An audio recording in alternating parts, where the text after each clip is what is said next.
The mass grave hoax, dating about a year back in Canada, has been one of the biggest hoaxes in mainstream media, and I don't think too many people know about it, not even Canadians. Lauren Southern has been very actively speaking out about it, providing facts, and offering critique of how something was politically misused, um, basically for political gain. And this is an interview with Jim. Jim is, I believe he used to be a substitute teacher in British Columbia. A few days ago, he was fired for speaking out alternative sort of, um, I wouldn't say alternative, but basically speaking out what he felt were truths that should be considered when taking a look at the residential school issue, basically offering multiple sides to the residential school issue to his students. That, along with other issues, I think, has basically, because he wasn't towing the official sort of narrative, he has fallen out of favor with the school boards and he was fired recently. So, this is an interview between Lauren Southern, probably one of the more, you know, probably one of the best researched reporters on this topic. She's done a she's done a documentary, have released several high detailed factual um, YouTube videos about the topic. So today I'm gonna take a look at it and react to it. Let's see what they have to say. Hi everyone. Today I am very blessed to be here with Jim McMurtry, who was a French immersion teacher at Abbotsford School District here in BC, Canada, but 3 days ago was fired for the crime of questioning woke orthodoxy in Canadian schools. Could you So Abbotsford is sort of a municipality in the Greater Vancouver area or near it, I guess. Um, Sort of near the southern side of it. just, I guess, start from the beginning, Jim? Well, the beginning for me was that on the day the news came out about the graves, apparently 215 children were murdered in Kamloops. This is the mass Indigenous That's right, graves that yeah. were allegedly found a year or two ago. Yeah, which but haven't been found, and there's no police investigation. have been since and kind you of can't debunked. visit and even see, and nobody's allowed to. And the report, the apocryphal, the false report, is sealed by the Simon Fraser University. This is a conspiracy that involves a lot of people right across Canada, starting with our Prime Minister. But all I did was, the day that news broke, I was a little bit skeptical because I didn't think as a teacher that one ordinarily murders one's students, because it's not good for one's reputation. So this is a really good point, right? There's several things that we can be critical of when in relation to residential schools. It is a multidimensional thing. One main thing is the assimilation aspect of it. So, so basically, the idea, like often quoted idea, this might not be verbatim, but basically, often quoted idea is that was driving the residential school um, policies was the idea kill the Indian in the child, but save the child. So um, essentially, the thought was the way of life that the Indians were used to have is no longer going to help them survive in the future. And that by educating them in sort of what they thought were the skills necessary to be successful in the future, that they would save the people, even though they might be sort of killing the culture, so to speak. So that was one of the things. Now, we understand today that um, cultural assimilation, um, I mean, if it's voluntary, that's, that's fine. But forcible cultural assimilation, we today recognize as wrong, right? So that's one aspect of it. Now, another aspect of it is that there are all these kids under the authority of whoever ran the schools, and often it was the churches, and that another dimension to it is that there was widespread behavior that we would today consider abusive that was fairly commonplace back then, including physical punishment, like corporal punishment, right? Now, a third dimension is that there were teachers that pushed, that went far beyond any kind of disciplinary corporal punishment and engaged in physical sexual abuse, right? So there's that aspect of it as well. Now, put all that together, and along with the outrage of activists today, that for sure had justified outrage at a lot of things that were going on. But a lot of what tends to happen is that a lot of the justified rage kind of bleeds out over into things that maybe we should take a more sober look at. And I think this is sort of what Jim is getting at here. So let's continue on. So to think that there are 215 murdered children in one school seemed wrong. And I thought it was really abusive, particularly of dead Christian churches, to place that blood libel on them. Yeah, so I obviously did a bit of reporting on this for people watching. This was the alleged mass graves found at Kamloops that all the news across the world reported. Definitely. Let me just rewind a little bit. Yeah, so Lauren Southern was very on point at the time when all this was coming out, and she released a documentary called Canadian Mass Grave Hoax. It's definitely an excellent presentation of the relevant concerns at that time. Take a look at that. Uh, Not one body found in Canadian mass graves. She also did a video on the crazy origin of a lot of this, a lot of these, what could, you know, what seemed like really far-fetched ideas of sort of conspiracy theories. So she has done several videos since. All the news across the world reported Highly recommended. mass graves, genocide, all this going on. And then slowly the story pittered out as time went on and no evidence came up. You saw New York Times, all these different articles start to change and edit, removing mass grave from the headline quietly, but no big correction. And you had what seems to be the correct response of, well, let's wait to find out the facts and just report. So yeah, this is true. Even several months ago, major news organizations correcting their articles never went back on, never mentioned that they didn't find a single body in these things. Um, Basically, they just made some minor corrections somewhere else, but maintained with the original story. Other news organizations, I believe. Um, Vancouver Sun was one of them. National Post. Um, yeah, several. There was a major American publication as well. I don't recall offhand which one right now, but some have made the correction.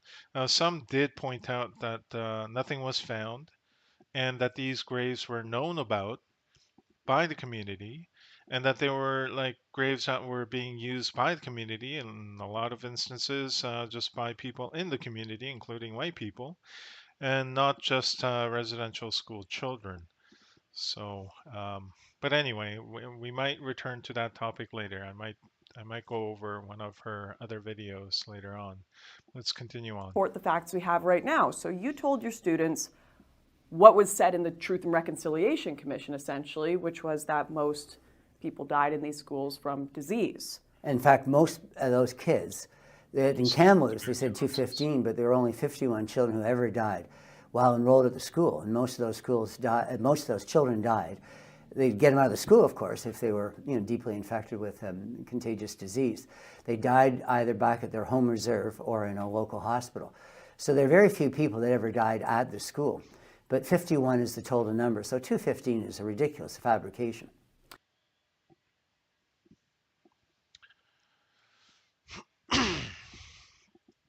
Right, Yeah, just and this skipping over is, the of end. course, that number came from the preliminary ground radar search, which they have not confirmed in any way with excavation so far. And this is not to say no abuse occurred at the schools. It would be insane to suggest no abuse occurred at these schools.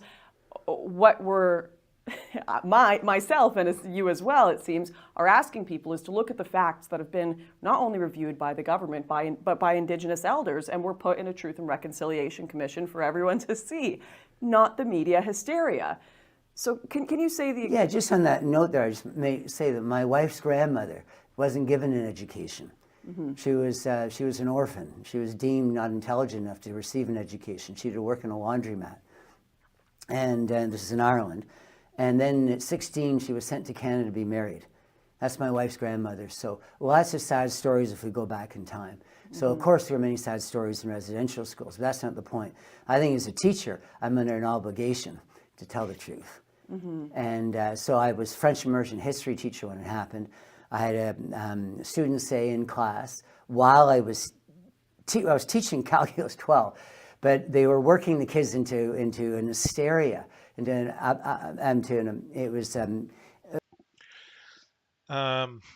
it's really easy to get outraged people worked up into a hysteria. So, I mean, things end up getting conflated.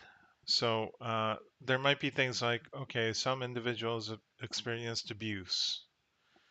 Some individuals experience sexual abuse. Some individuals maybe experience some neglect. Some individuals were treated fairly harshly for trying to hang on to their culture and their language. Some individuals died while at school. Some individuals died um, while at school because of a disease epidemic at the time.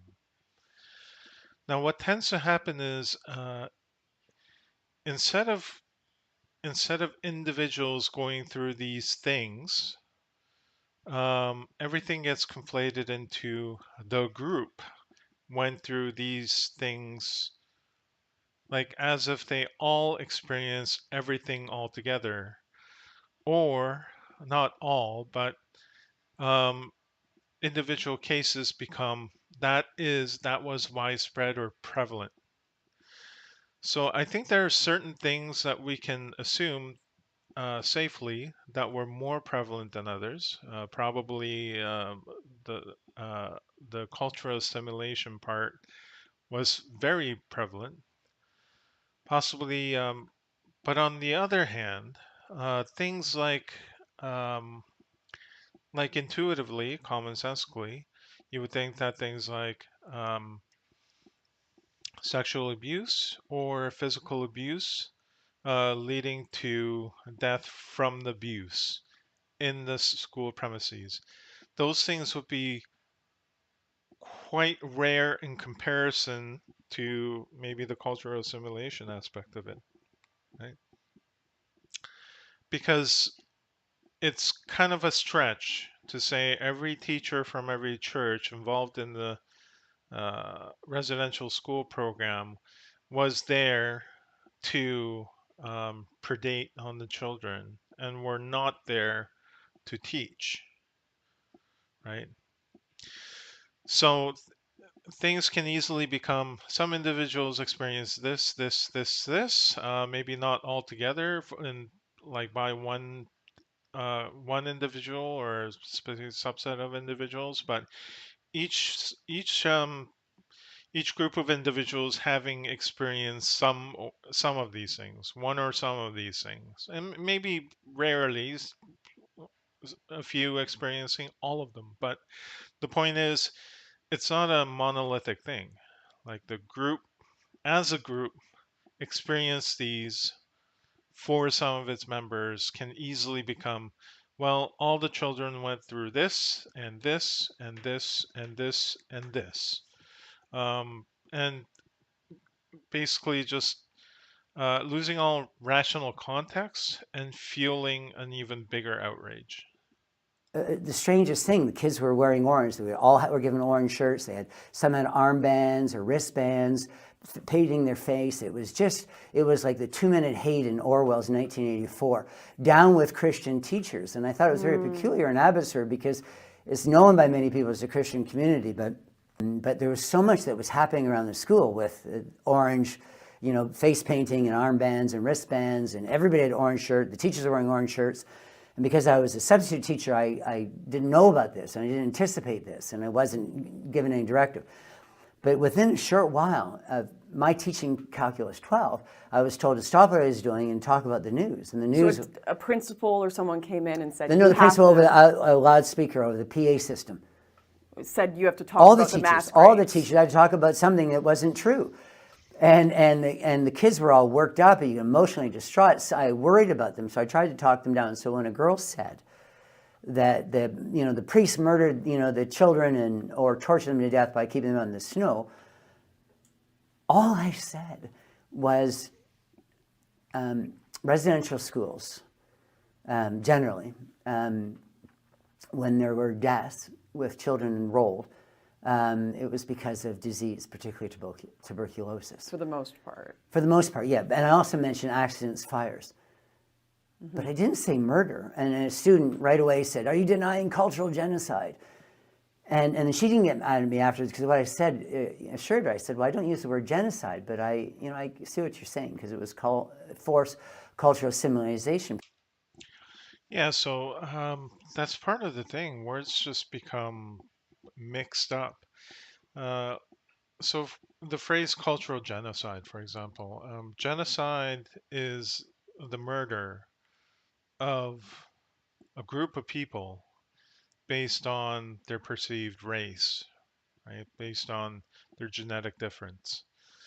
Now, when you put the word cultural in front of it, are you saying that, like, it's kind of ambiguous, right? Are you saying that a bunch of people were murdered because of their culture? Or are you saying that a culture was metaphorically being killed? Sort of like the idea of kill the Indian in the child. Because there is something very distinct about kill the child and kill the Indian in the child, right? So are we talking about assimilation or murder?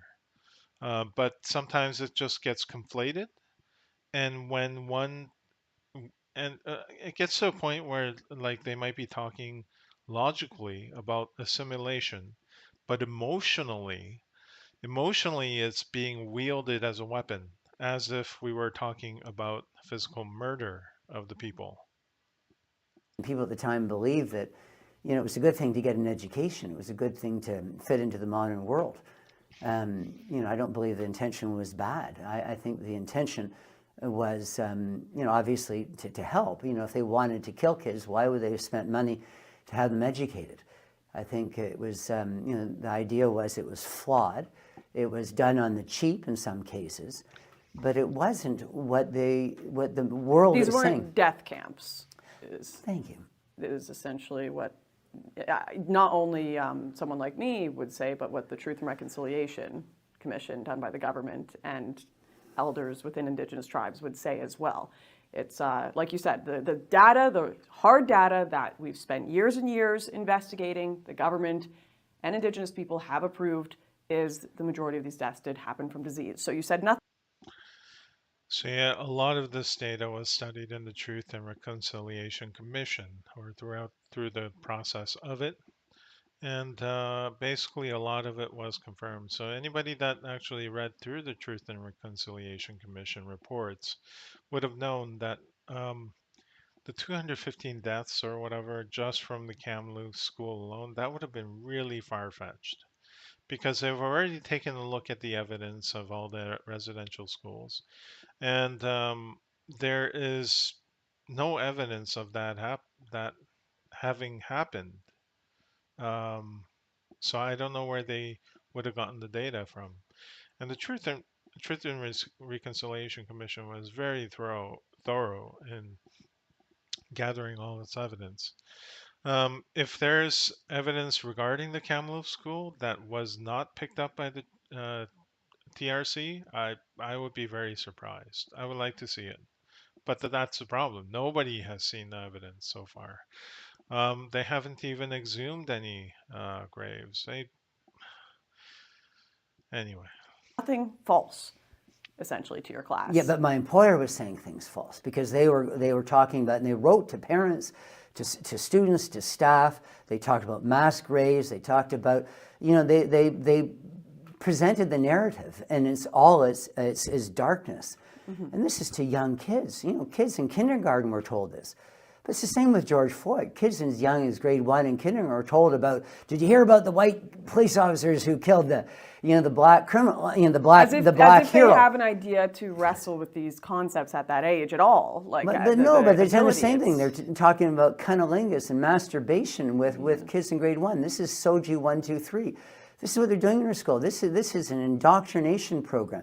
Schools are not what parent thinks, and that's why people should be alarmed. So coming back to my situation, and yeah. If we could get right back to what happened, because 30 minutes later, after you made that 30, I comment, made the comments. 30 minutes later, a girl must have gone down to speak to a counselor because the principal kept saying, "If any kids harmed," because this is what the schools are. Kids are harmed by everything. That's why they're getting rid of Dr. Seuss and all the good books that I read in high school, like To Kill a Mockingbird or Huckleberry Finn. But even recent things, like you go, what, Lord of the Flies? What? Everything seems to be going out to be replaced by, really lousy social justice literature. So these guys that came in my room where I felt were intimidating, not intimidating to me, but intimidating just in their presence. They wouldn't answer my question. I didn't know what I was wrong.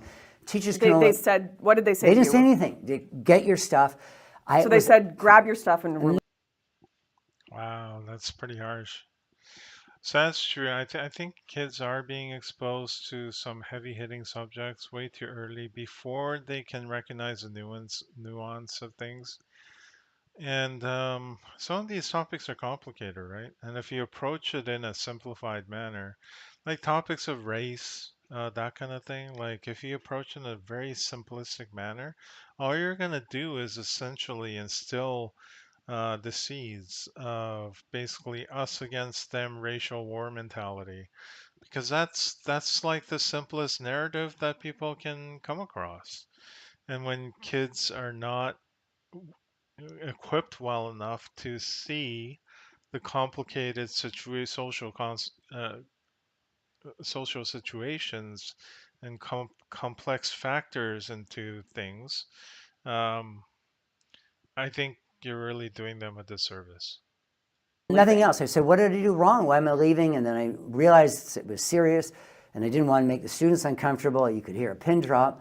Walked out in front of them, walked down, and as I was being walked out the front door, I said, you're not answering me. I'm not leaving until I see the principal. And they realized that I was, that it was the best thing for them. I said, make it easy for you. You should get me to have the principal talk to me. The principal was fine with me. I told him what I said. I didn't know what was it I said wrong. I went over what I said. And he said to me, oh, there's probably nothing that you said, but they didn't know you. You're older white man and fairly tall, and you're wearing a mask because it was COVID. Yeah, that makes no sense. Like a substitute teacher, they don't know him, so they're not comfortable. He's just making up something, right? Obviously, the principal is just making up something um, to otherwise explain the discomfort that was originally at the fact that he was actually telling the truth about certain things. Um, and the principal just was not ready to deal with it because some people were not ready to hear the truth, that kind of thing. So you just kind of pinned it on him being new. Well, of course, he's a substitute teacher.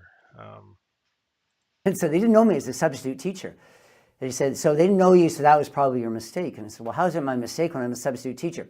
He said, but there was a complaint from a student who went to guns cancer and went to me, and I phoned the district, and oh great, you Oh, phoned it's it. gone through all the Yeah, like that, bureaucracies. and I had to leave. So I left, and I haven't taught since, and it's almost 2 years ago. Because you said the majority of deaths in residential schools came Oh, from disease. if I didn't use pronouns, or if I didn't say they were just boys and girls biologically, or I didn't know the colors on the pride flag, there's all sorts of things I could go now. It's not just my situation. It's not just about the grace, which there are no grace, as you're saying, but it's more than that. It's not just about, how talking about Indigenous. There was a teacher in Abbotsford a year before me who talked about something with kids. Could you consider something positive at residential schools in the form of a homework assignment? And they beat up. The education minister was criticizing the news, the superintendent of my district. Everybody was criticizing her, making her into a monster. And as it turns out, what the lesson plan she was using was given to her by an Indigenous educator. So it was an Indigenous educator having the students perform a thought experiment of what is a positive thing you could say, even though we're learning about. yeah, that's pretty crazy. It's like you're not allowed to say anything positive about a thing. Like that's kind of like a true thing. Like things are so it's there's no nuance to everything. There's everything is so black and white. If residential school is bad overall, every part of it is bad. If white people have had negative influences in the past, maybe views that we think are wrong now, everything about them is wrong. So it's almost like, and this reaches not across like an individual or a group, but it's just so widespread on every level. If few people are bad in this group, everyone in that group is bad. We see it in all sorts of things, right? because wokeism Mostly the wasn't negatives. invented by Indigenous people, I think they're being used. I think they're being exploited. If a teacher in math and all sorts of subjects right now is supposed to talk about indigenization, they don't even know what they're talking about. So how can they do it right? The best thing to do is not to focus on race at all. The best thing to do is focus on a traditional education where you can have academic. Now that is true. A lot of this garbage is coming from universities and a lot of like sort of white knights of people that are not part of the indigenous community, sort of championing these ideas. Also, I mean, there is a significant problem with the leadership and like leadership figures in the indigenous communities, sort of towing a party line. Whether it's true or not, whether it's good for them or not, there's all sorts of problems like this going on. Values, Yeah. where you teach about, I don't know, chemistry and French and English, and with this idea of focusing on one, victim group in this new Olympics in schools. In a political ideology rather than But just kids an in grade education. one, Yeah. like this, they're too young for it. It's like pushing Sad. puberty blockers with these kids. Yeah. Long before. It's true. Kids are being taught all sorts of things. Now, one example, a teacher might teach a bunch of grade one kids um, that people are being destructive to the environment and that it's going to lead to a disaster. And um, one of the problems driving this environmental disaster is overpopulation. Let's take that scenario. Now, kids are not well equipped to understand, like emotionally, socially, and rationally, the implications of the things that they conclude or say. So a kid might very easily say something like, well, the solution, I guess, would be to get rid of a bunch of people without really knowing what that means, right? Now, an adult hearing that would be horrified. Uh, but a kid not might catch on to it, right? Because for a grade one, student, the reality of what that means, um, all the horrible things that have gone on in the history, and what death means, what loss means, things like that might not fully hit home. Forms. I do want to get just back to the story so we make sure we get it in Oh, thank whole, you. because I know you have so much commentary, which is amazing. But I'm sure you've been holding this all in for years 2 in the years. classroom. Like, I don't want to get fired. But so they walk you out of that classroom. They say, get your things. You haven't taught since. But 3 days ago, your firing was finalized. Yes, because it was an interesting thing. I haven't taught for years, but I got investigated a third time. So the first time they settled because they knew they were wrong and everything. The second time was over, and walked out for a second time over, as I said to you, because I So when they're investigating you multiple times, it's not because they're trying to figure out whether you have done something wrong or not. Before even the first investigation, they've already decided that you have done something wrong. The multiple investigation is whether they have found something that they can catch you on, like something that's like a aha piece of thing that can use to justify whatever action that they want to take. But it's not about whether they should or take that action or not, that disciplinary action that they have planned or not. It's more like, well, we're going to do this, and when can we catch him for this? said disease and not murder. And the third time I wasn't even teaching. I've been at home for 2 years, being paid to be at home, taxpayers, if you think that. Anyhow, this is a school system because, I'm dangerous because I'm a truth teller and because I'm educated and they're not. And on this area, and I'm afraid to say probably a lot of other areas as well. So that's the part that's really frightening for me is they investigated me a third time when I wasn't even there. But they're moving away a little bit from this narrative and saying that I'm guilty of talking to you, talking to the media, because after being walked the second time, I said I was going to do something. So I started writing articles for academic journals, and I started writing to the trustees, and I started writing to the Minister of Education. And Talking about this experience. Yeah, so education, like academic institutions and the educational departments, and basically the administrative bureaucracy of school boards and things like that, they're all coming from the same place. They're all coming from a heavily woke indoctrination environment of basically college education departments. If you never experienced that, like, I mean, it just, yeah, it's completely insane. Um, anyway. guess Had what? of being dragged out. Outside Yeah. of getting publications, which was great, but they don't amount to much, nobody wrote back to me. Nobody responded to my phone calls. No one would meet with me. So in November, I just hit a point where I just said, I'm going to the media. And So you were writing to the school board. yeah, trying to yeah. get And so I answers, finally, went to the media, and no one in the media was interested. So that didn't work out either. Yeah, none of the mainstream Canadian media would be interested.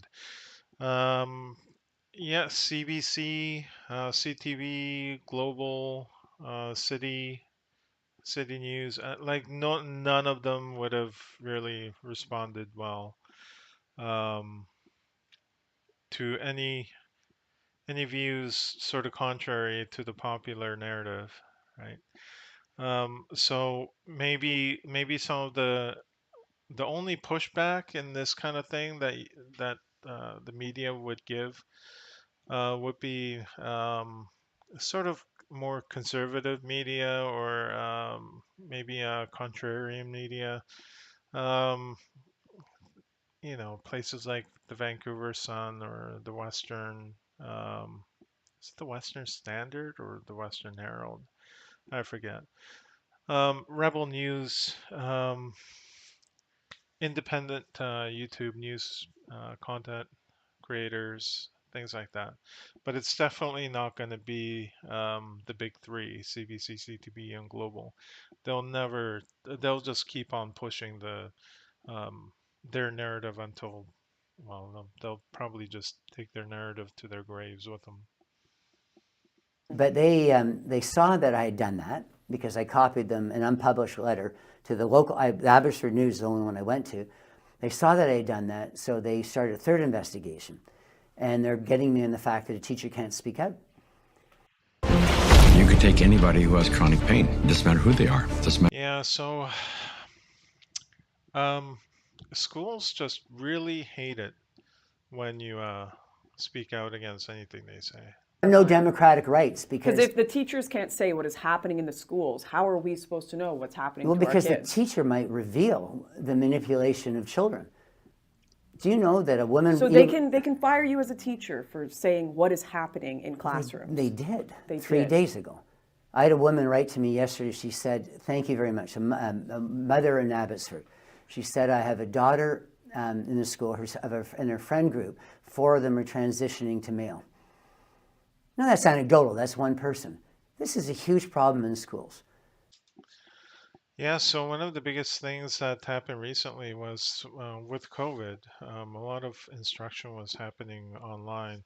And it's like, like everybody talks about this. It's been one of the first times that the parents have actually had access to what was being taught in schools.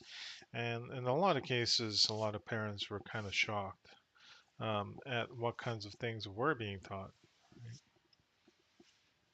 They're looking again. They're looking for little, they're big on their side. I know ultimately to vote for Justin Trudeau or vote for left wing, social justice type party. But I just think this is not what you do with children, and I just can't believe parents have allowed this to happen. It's a laboratory for creating hatred against our not only Canada today, systemically racism in the past. That every early Canadian, there are only 2 statues of John A. Macdonald left in Canada in public, and both of them are protected. One of them under police surveillance, and the other one in Queen's Park in Toronto. It's got a big wooden box around it. They're trying to destroy all the history. This is Orwellian. This is the idea that Not just those who destroy control, it, but those who rewrite control it. the past control the present, Yeah. and those who control the present control the future. Yeah, they are trying to destroy everything. Yeah, that's kind of a weird thing. Again, it's just a bleeding of one concern into other concern, where basically it's just rampant well poisoning going on. So if John A. MacDonald did one thing bad, then it's like he did everything bad. So that becomes an issue, and everything related to him becomes bad, including the Constitution of Canada and this and that. It becomes rather ridiculous. Yeah, it's like you said, it's not just destroying it; it's rewriting it. And once you've given that narrative to the next generation, the rest will be forgotten. We've got a cultural memoricide. We won't remember how we got here or, yeah, the truth of anything. It's a really, really scary premise. I'm and Winston sorry. Smith in 1984. I'm being told I'm wrong, and I'm starting to believe that maybe I am wrong, and maybe I'm imagining how Canada was when we actually had great Canadians and really created the society that we have today. That remembering that kids were in schools and weren't divided and weren't looking at each other on the basis of race or religion or sex and Yeah. orientation. Like that wasn't school. My classroom when I was in grade 12. Yeah, so I remember the big focus against racism when I went through the school system in Canada was that, it was sort of like a classical anti-racism um, school of thought, like everybody should be treated equally and fairly, and, things were not that way in the past, but we should endeavor to make things fair in the future. Now, at that time, ideas like affirmative action, those kinds of things were, I don't know, like not widely pushed. It was talked about, but we were at a point back then that this was sort of in the 90s. We were at a point where we were actually discussing whether, like, the pros and cons of affirmative action. Is it fair? Is it fair for the people that are not selected by affirmative action if their merits are at an equal footing? That kind of thing. So there was actually a debate at that stage, and it wasn't a given that affirmative action was good. it was like well, it was just presented as one possible good idea to a problem that we faced, stemming from history, and maybe it's good, but it also has downsides, and we have to be careful. That was sort of like the take that I took back then. I doubt it's that way now. I'm thinking that the kinds of disgusting reverse racism that we see from Ibrahim X. Kendi, that kind of thing is fairly popular. That's my guess.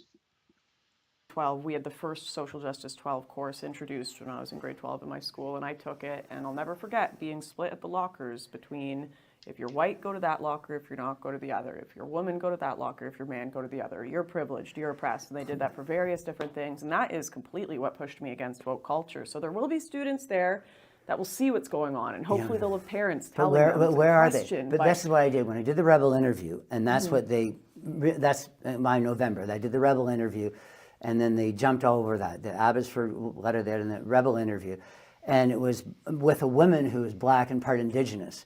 And so it's trying to be ridiculous that I'm this horrible racist or whatever for questioning this sort of She stuff. must have been terrified.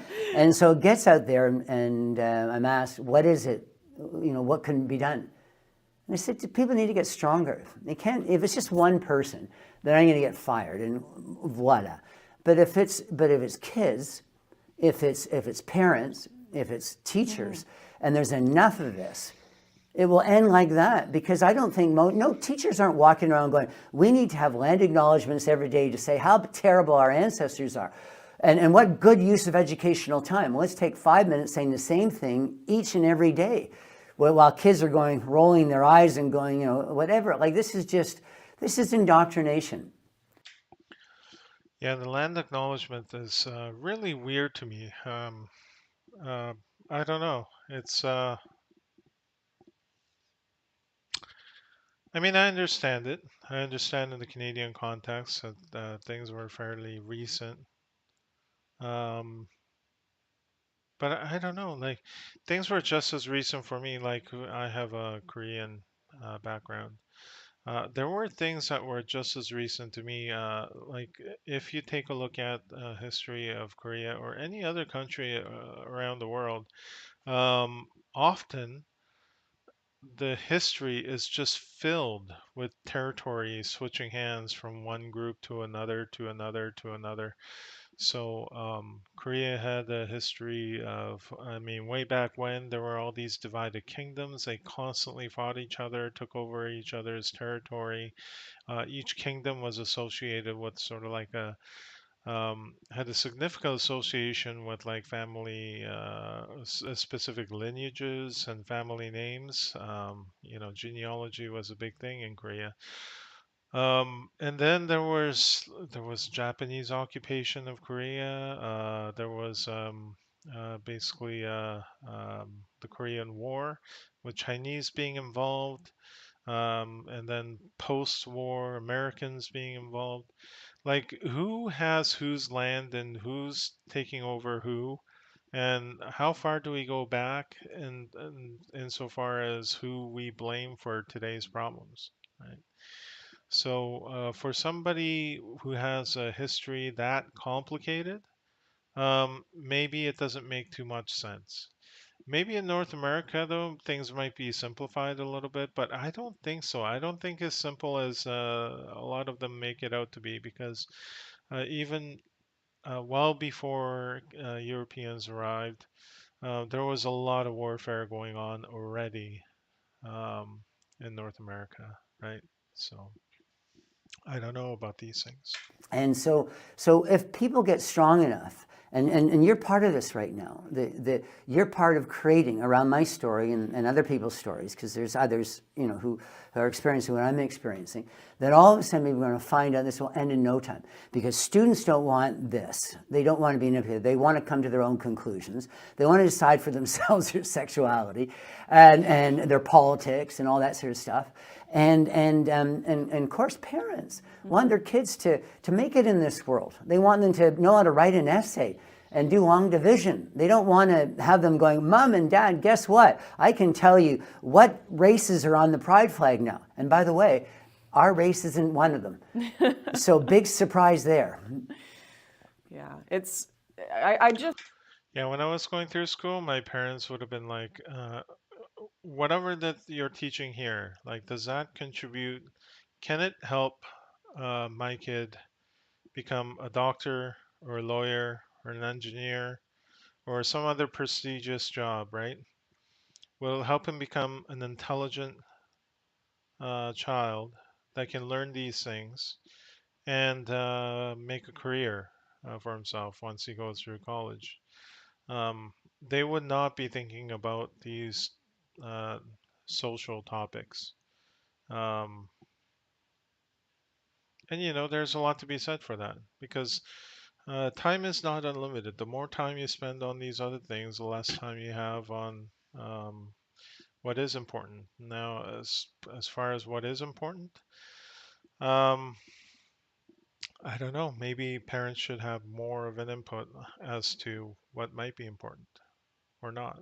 I guess for parents watching, since we are in this position where you can be fired for speaking up and saying what's going on in schools, teachers are deliberately asking students not bring home forms and not tell parents what's going on. One thing that my dad did for me when I was in school is every day, it's so important to have family meals together, have a dinner together. And he'd ask me, tell me what you learned today. Tell me what you learned today. He asked me every single day I went to school, and I'd tell him, and then we'd have a debate, and he'd question me. He never told me what to think, but he'd give me other perspectives and let me know, hey, school isn't the end all be all. There's a lot more out there. And I think that's the one thing that we can all do.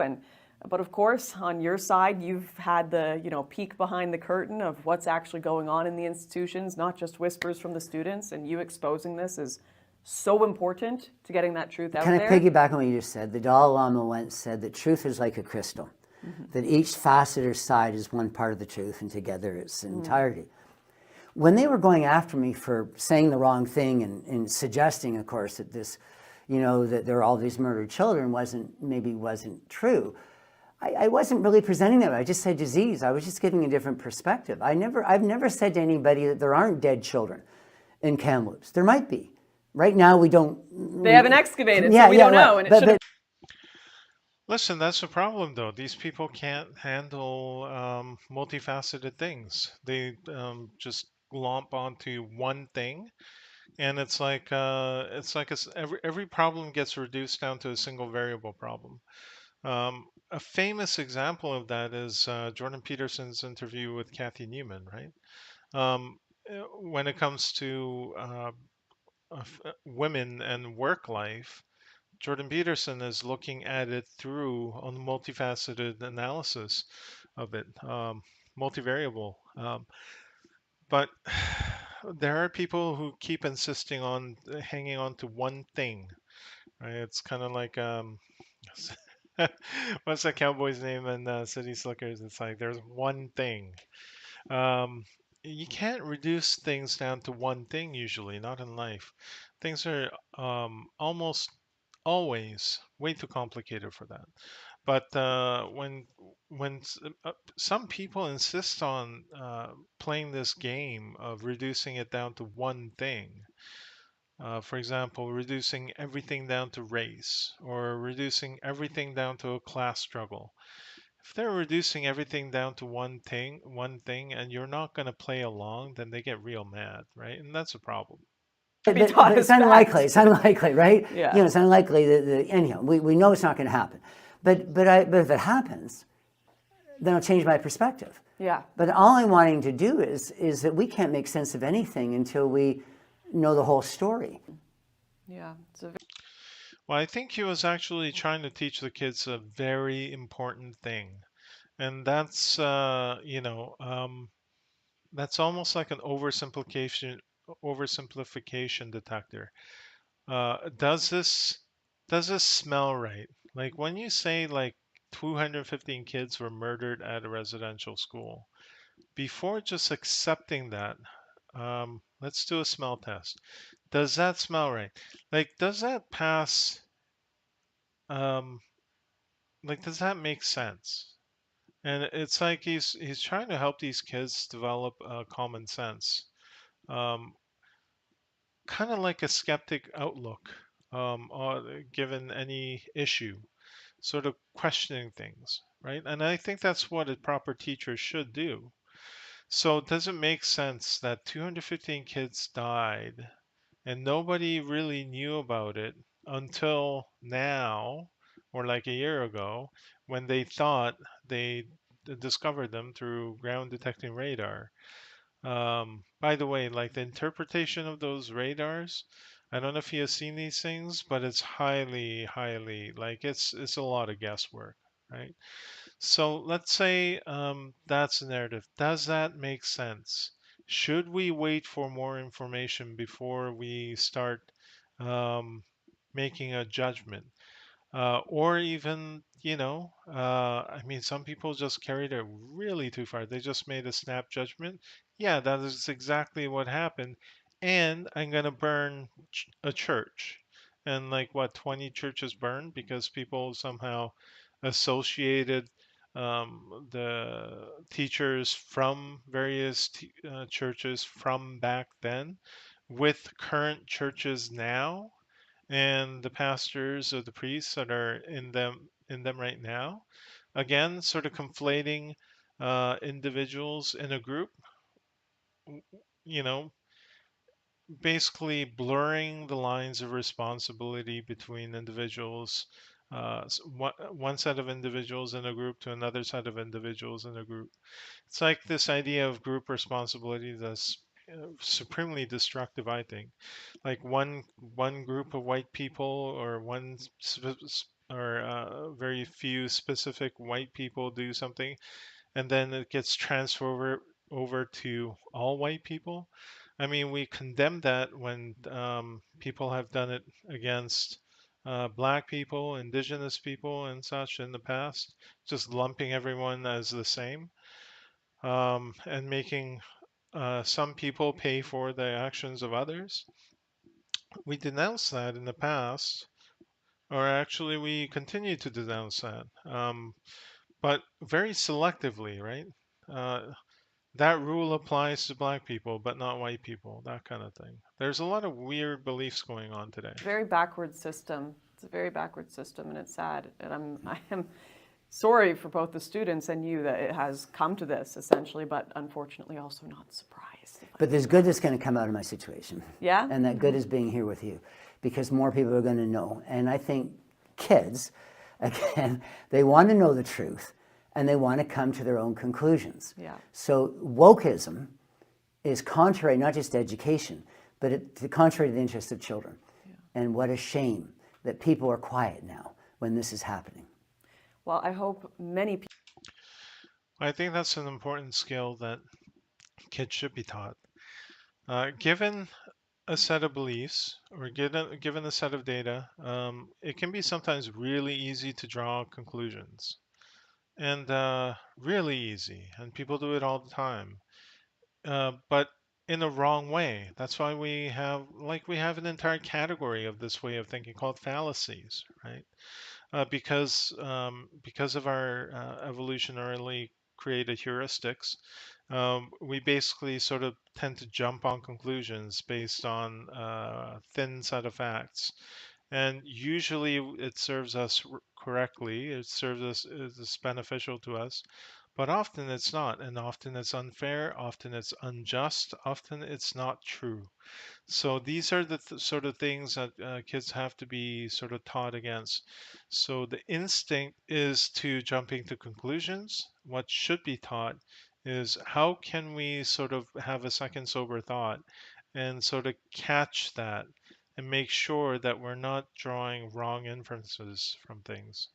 Now, the way things are going, things are almost opposite. It's almost like, well, as long as it's part of the official narrative, um, people get so caught up in an us versus them battle in politics or in culture or in anything that anytime you fail to jump to certain conclusions, you're denounced for it. So I don't know. It, it's I can see that as being highly destructive to the rational thinking of kids, and I think that carries all the way through to universities. There's been a lot of complaints coming from universities that students just can't think properly compared to before. So I don't know. People will watch this video, some of your students as well, I'm sure. And if they do and they're interested to follow your journey and what comes next for you, where can they find you? Well, it's going to be hard because when you're a fired teacher, people aren't lining up to hire. So I don't know what's happening on Twitter, and so that's probably the best thing. But I'll throw your Twitter handle up on here so people can yeah, go give yeah, you a follow. and you can do more than you can put my email on there. I love that Sure. too. But the most important thing is you don't go into the teaching profession to do anything. I never went in to go, I'm going to use these kids to pass, to get them to learn about my sexual deviancies and my religious, passions or my political leanings. You don't do that. You leave that at the school door. You go to help kids. It doesn't help kids to use them as political pawns in a governmental lie about how Indigenous people were treated in the past. I appreciate That's a strong point. We see a lot of examples counter to this. A lot of teachers making videos on TikTok, how proud they are that they made their kids think X or Y, but really, your job is not to do that. The primary job is to sort of help the kids develop sort of like the mechanism to arrive at correct conclusions based on the premises, not not for them to believe specific beliefs as an outcome. Like it really, like this focus on the outcome is very destructive all the way around. that, and I appreciate everything you do. Outcome of beliefs, I mean, not competency. And I'm so glad that everyone is getting to hear your story today. God bless, Jim. God bless you. Thank you so much, Lauren. Yeah. Thanks for watching, everyone. So another excellent video by Lauren Southern. She's done really good work in terms of making documentaries and making videos highlighting different aspects of the mass grave hoax.